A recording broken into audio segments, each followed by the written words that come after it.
Digital exclusive లో మనం చూస్తున్నాం బంగారం వెండి ధరలు భారీగా హెచ్చుతగ్గులు మనం చూస్తున్నాం. అయితే గత కొంతకాలంగా చూస్తే వెండిలో హెచ్చుతగ్గులు అనేవి నెలకొన్న, బంగారంలో మాత్రం కేవలం అది హెచ్చు అవుతూనే వస్తుంది. 7,500 రూపాయల వరకు పెరిగింది ఇప్పటి వరకు అని చెప్పుకోవచ్చు తులం బంగారం ధర. నిన్నటితో పోలిస్తే ఒకేసారి 15,000 రూపాయలు వెండి అయితే తగ్గింది. అయితే బంగారం ధరలో మాత్రం ఎటువంటి ఇది అనేది కనిపించట్లేదు. అది పెరుగుతూనే వెళ్తుంది బంగారం ధర అని తెలుస్తుంది. మళ్ళీ అటు మార్కెట్లో బంగారం ధరలు దూసుకు వెళ్తున్నాయి. వారంలో 5 సార్లు బంగారం ధరలు పెరిగినాయి. 7,500 పైనే పెరిగినట్లు తెలుస్తుంది తులం బంగారం ధర.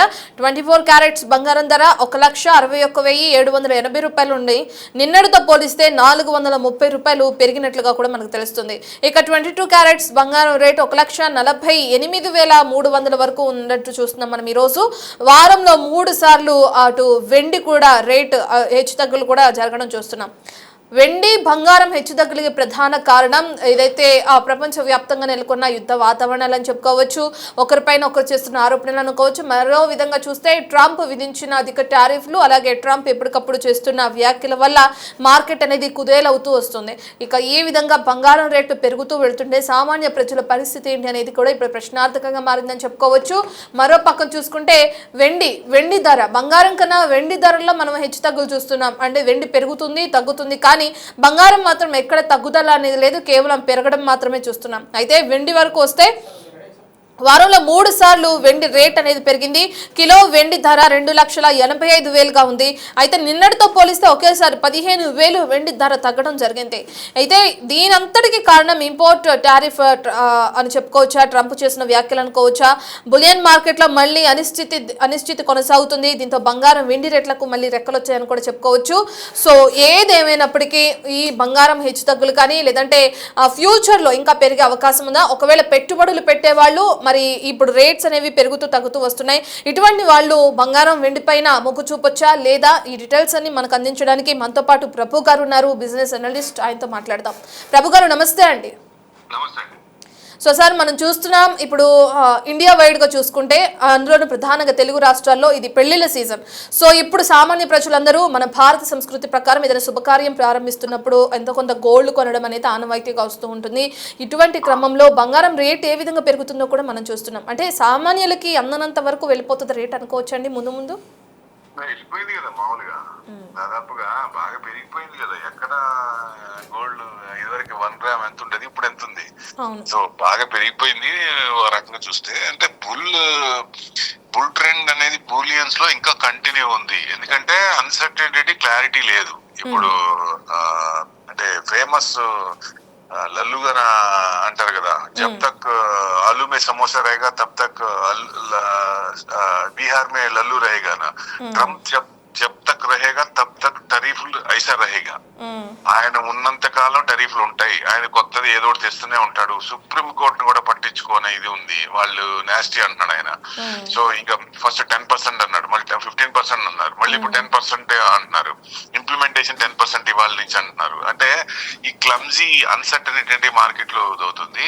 సో డెఫినెట్ గా ఇది ఏంటి ఇప్పుడు ఇరాన్ వార్ అంటున్నారు, అది ఎనీ టైం అటాక్ అంటున్నాడు. 3 రోజుల నుంచి ఏ సెకండ్ అయినా రావచ్చు అంటే అది మళ్ళీ కొంచెం వెనకటికి వేస్తున్నారు.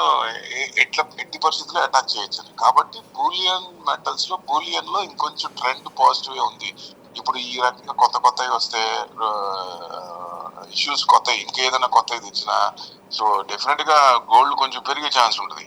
జియో పొలిటికల్ టెన్షన్స్ ఉన్నప్పుడు ఇది కొంచెం పెరిగే ఛాన్స్ ఉంటుంది. 2 లక్షలు రాదా అంటే ఆయన కొత్త డాన్స్లు ఉన్నంత వరకు అవి పెరుగుతూనే ఉంటాయి. ఇది మెయిన్ అంటే పార్టీ కూడా పునరాలోచించి ఇంపీచ్మెంట్ కి అంటే నవంబర్ లో ఉంది మిడ్ ఎలక్షన్స్. నవంబర్ రాకుండా ముందే కొంచెం ఏదైనా చేస్తుందా, లేకపోతే నవంబర్ లో ఏదైనా వ్యతిరేకత వస్తుందా?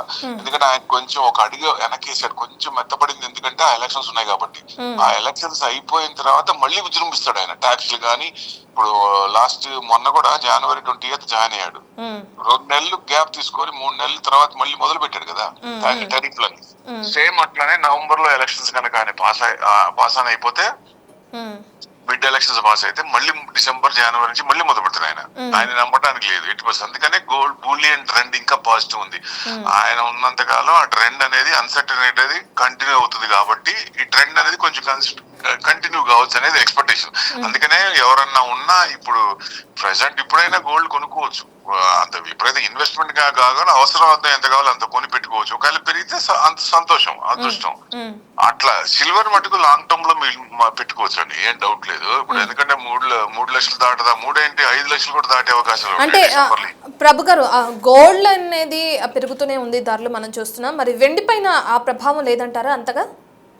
అంటే పెరగటం బాగా పెరిగిందిగా, గోల్డ్ కంటే ఎక్కువ పడింది అది, పారాబోలిక్ పాత్ వచ్చింది. మళ్ళీ పెరిగేటప్పుడు కూడా అంతే పెరుగుతుంది. ఏదండి ఇప్పుడు మామూలు స్టెప్ బై స్టెప్ పెరుగుతుంది. ఈ ఇష్యూస్ ఏదన్నా ఉన్నప్పుడు గోల్డ్ కంటే సిల్వర్ కొంచెం ముందు పెరిగే ఛాన్స్ ఉంటుంది.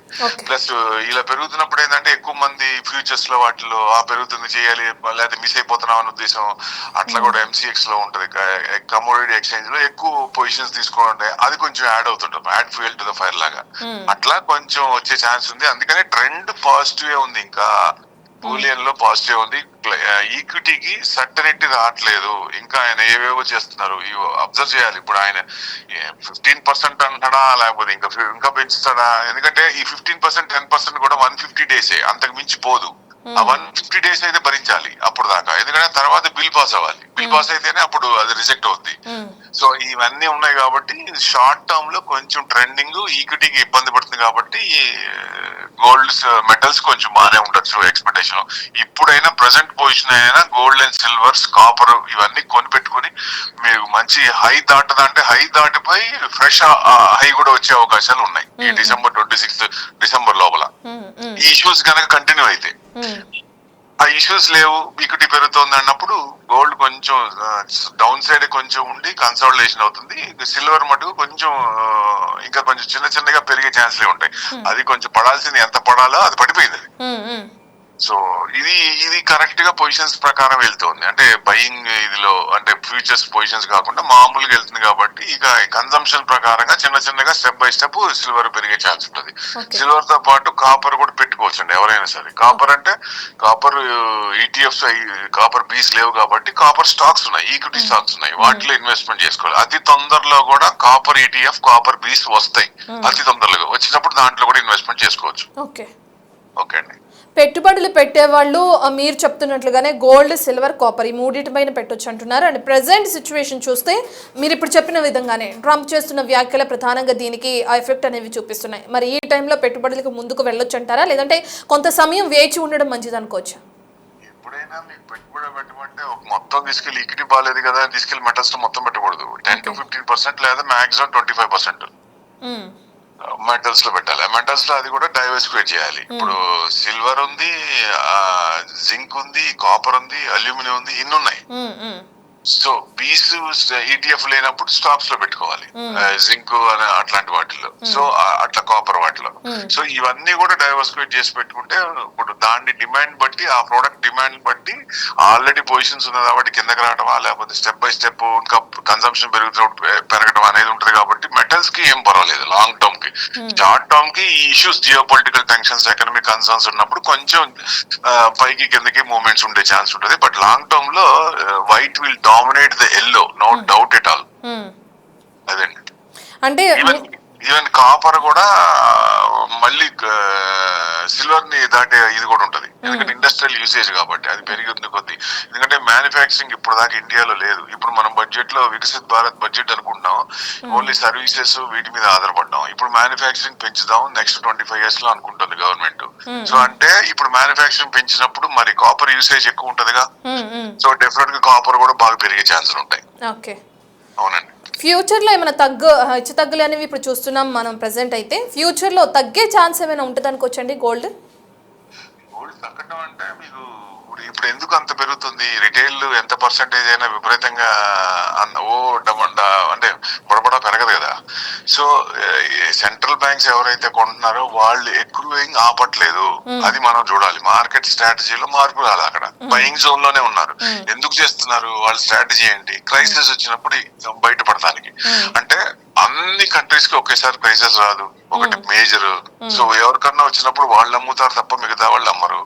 సో ఏదైనా ప్రాఫిట్ బుక్ చేసుకుందాం అనేది ఎక్కువ చేసింది ఎవరండి? చైనా కనుక ప్రాఫిట్ బుక్ చేసుకుందాం అనుకుంటే అప్పుడు ఏదన్నా 1,10,000 1,20,000 రావచ్చు. ఇంకా ఎక్కువ అమ్ముతుంటే 1,00,000 కింద 90,000 to 1,00,000 రావచ్చు. కానీ మామూలుగా అయితే అంత పడకపోవచ్చు. డిమాండ్ ఇంకా ఉంది. సో ఎక్కువ యూసేజ్ కూడా ఉంది, రిటైల్ పర్సంటేజ్ ఉంది.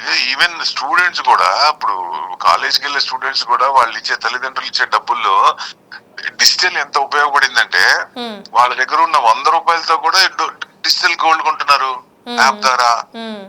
So 100 rupees also they can invest. మామూలుగా అయితే పెట్టలేరుగా. డైరెక్ట్ గా షాప్ కి వెళ్తే 1 గ్రామ్ అంటే ఎంత ఉందో అంత కొనుక్కోవాల్సిందే కదా, కొనలేరు. మీ ఫ్రాక్షన్ లో అమ్మరు. సో అదే డిజిటల్ అయితే ఫ్రాక్షన్ లో వస్తున్నారు. ఆ పర్సంటేజ్ ఈటీఎఫ్ లో బాగా పెరుగుతుంది. అది ఎక్కువ మంది ఇన్వెస్ట్మెంట్ చేస్తారు. అట్లా కూడా ప్లస్ అవుతుందండి. ఎంత పెద్ద పడకపోవచ్చు కానీ కొంచెం ఏదన్నా ఉన్నా మీరు అన్నట్టు ఈక్విటీ పెరిగినప్పుడు కొంచెం తగ్గుద్ది, కానీ విపరీతంగా పడుద్ది. మనం కొనుక్కుందాం అని అంత వెయిట్ చేస్తే మనం కొంచెం ఇబ్బంది పడాల్సి వస్తుంది.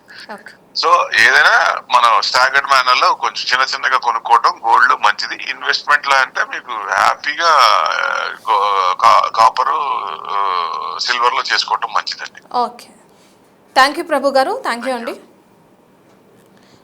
సో మనం చూస్తున్నాం బంగారం రేట్లలో గత కొన్ని రోజుల నుంచి పెరుగుదల అనేది చూస్తున్నాం. బులియన్ మార్కెట్లో అనిశ్చితి అనేది కూడా కొనసాగుతుంది. ట్రంప్ చేసిన వ్యాఖ్యలు దీనికి ప్రధాన కారణంగా తెలుస్తుంది. ఇరాన్పై ఎప్పుడైనా యుద్ధం ప్రకటించే అవకాశం కనిపిస్తుంది. గత 3 రోజుల నుంచి ఇదే హాట్ డిబేట్గా మారింది. ఈ క్రమంలో బంగారం భారీగా తన రేట్స్ అనేవి పెంచుకుంటూ పోతుంది. కానీ సిల్వర్లో హెచ్చుతగ్గులు మనం చూస్తున్నాం. బంగారంలో ఇప్పటి వరకు చూసుకుంటే 7,500 రూపాయల వరకు కూడా బంగారంలో రేట్లు పెరిగినట్లు తెలుస్తుంది తులం బంగారం.